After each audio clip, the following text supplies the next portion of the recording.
Hello friends, welcome back to વાગીલાસ ખાના ખજાના. જો તમને મારી રેસીપી પસંદ આવે તો પ્લીઝ મારી ચેનલને જરૂરથી સબસ્ક્રાઈબ કરી લેજો. તો ચલો ખાંડવી બનાવીએ. તો તેના માટે મેં અહીંયા 1 બાઉલ ચણાના લોટને મિક્સર જારમાં નાખી દીધો છે. તેની સાથે તીખા 2 લીલા મરચાં નાખ્યા છે. સ્વાદ પ્રમાણે મીઠું નાખ્યું છે. ચપટી હળદર નાખી છે. આદુના ટુકડા નાખ્યા છે.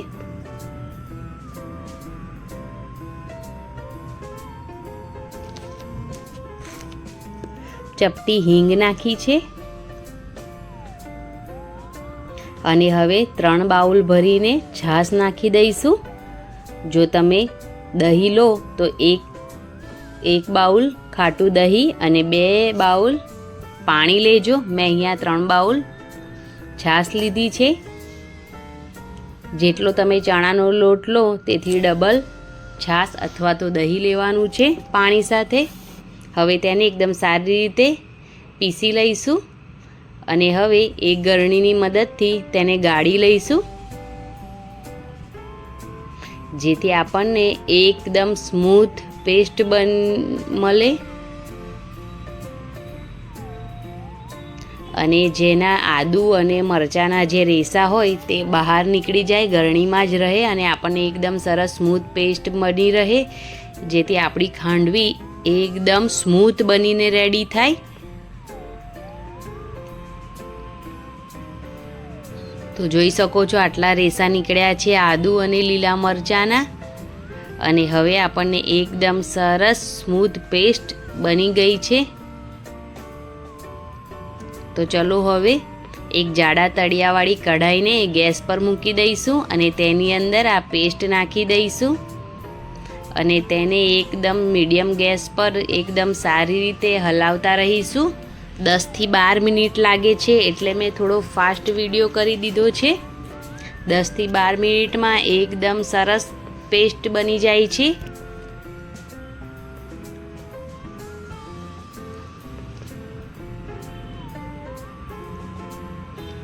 હલાવતા જ રહેવાનું છે, નહીં તો તળિયે ચોંટી જશે. અને આ પ્રોસેસ માટે તમે જે કઢાઈ વાપરો તે થોડી જાડા તળિયાવાળી કઢાઈ લેજો. તો બસ 10 થી 12 મિનિટમાં એકદમ સરસ પેસ્ટ રેડી થઈ ગઈ છે. તો હવે તેને આપણે થાળીની ઉપર લગાવી દઈશું. આ પ્રોસેસ થોડી ફાસ્ટ જ કરવાની છે, નહીં તો જે પેસ્ટ છે એ ઠંડી થઈ જશે. થોડી ગરમ ગરમ હોય ત્યારે જ આપણે તેને થાળી પર લગાવી દેવાની છે. તમે પ્લેટફોર્મ પર પણ કરી શકો છો. એકદમ સારી રીતે પ્લેટફોર્મ સાફ કરી નાખશો તો તેમાં પણ એકદમ સરસ આવી રીતે લગાવી દેશો તો ત્યાં પણ ખાંડવી બની જશે. હું અહીંયા થાળી પર લગાવી રહી છું. તમે આની પર તેલ બિલકુલ ગ્રીસ ના કરતા, નહીં તો જે આ પેસ્ટ છે તે ચોંટશે નહીં. થાળી પર એમ જ આપણે આ પેસ્ટને લગાવી દેવાની છે અને આ પ્રોસેસ થોડી ફાસ્ટ જ કરવાની છે.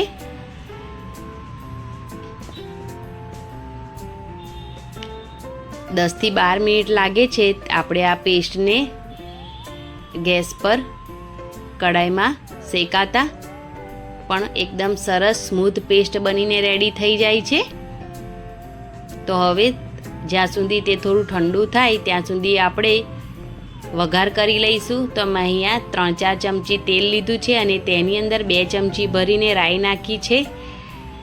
રાઈ તતડી જાય એટલે તેની અંદર મીઠી લીમડીના પાન નાખી દઈશું અને 2 ચમચી જેટલા સફેદ તલ પણ નાખીશું. ઢાંકણ ઢાંકી દઈશું જેથી તલ ફૂટે તો બહાર ના આવે. તો બસ તૈયાર છે આપણો વઘાર. હવે ઠંડુ થઈ ગયું છે પેસ્ટ, તો તેની ઉપર આપણે કટ લગાવી લઈશું ચાકુની મદદથી. એકદમ ફટાફટ બનીને રેડી થઈ જાય છે.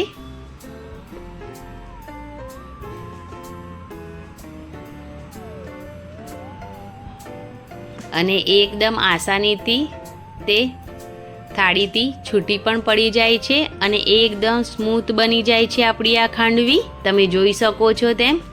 તેને ગોળ ગોળ ફેરવી અને ખાંડવી રેડી કરી લઈશું. જે રીતે તમે જોઈ રહ્યા છો તે જ રીતે છે ને, એકદમ આસાન રીત. અને આ ખાંડવી મોઢામાં મૂકતા જ ઓગળી જાય છે, એટલી સોફ્ટ બનીને રેડી થાય છે આ ખાંડવી. બસ એ જ રીતે આપણે બધી ખાંડવીને ગોળ કરી લઈશું.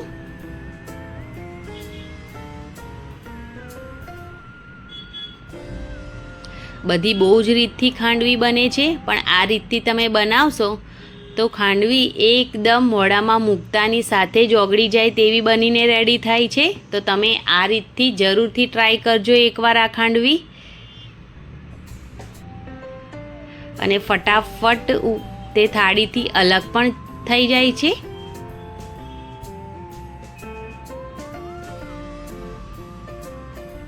હું વિડીયોમાં જે રેસીપી બનાવું છું તેમાં ખૂબ જ મહેનત કરું છું, પણ મને સપોર્ટ નથી મળી રહ્યો.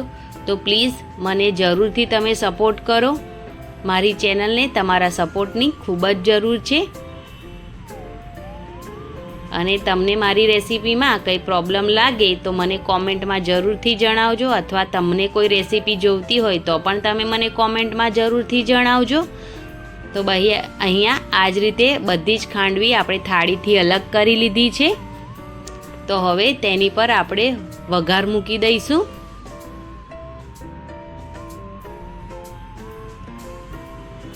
એકદમ સારી રીતે વઘારને ખાંડવી પર નાખી દેવાનો છે, જેથી ખાંડવી ખૂબ જ સરસ લાગે ખાવામાં. રાઈનો ખૂબ જ સરસ સ્વાદ આવે.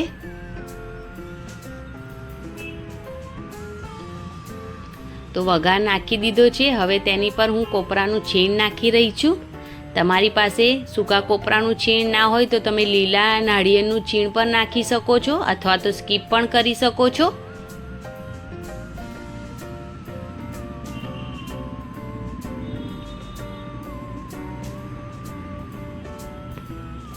હવે તેની પર થોડા ધાણા નાખ્યા છે મેં. તમે અહીંયા લાલ મરચું પણ થોડું ભભરાવી શકો છો. તો બસ રેડી થઈ ગઈ છે આપણી ખાંડવી. અને એ પણ એકદમ જબરજસ્ત દેખાવે પણ અને ખાવામાં પણ મોઢામાં મૂકતા જ ઓગળી જાય તેવી ખાંડવીની રેસીપી રેડી થઈ ગઈ છે. તો તમને જો મારી આ ખાંડવીની રેસીપી પસંદ આવી હોય તો પ્લીઝ મારી ચેનલને જરૂરથી સબસ્ક્રાઈબ કરી અને મને જરૂરથી સપોર્ટ કરજો. મારે તમારા સપોર્ટની ખૂબ જ જરૂર છે.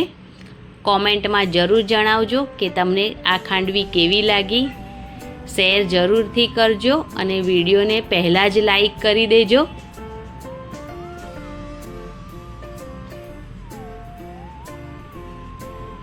Thank you.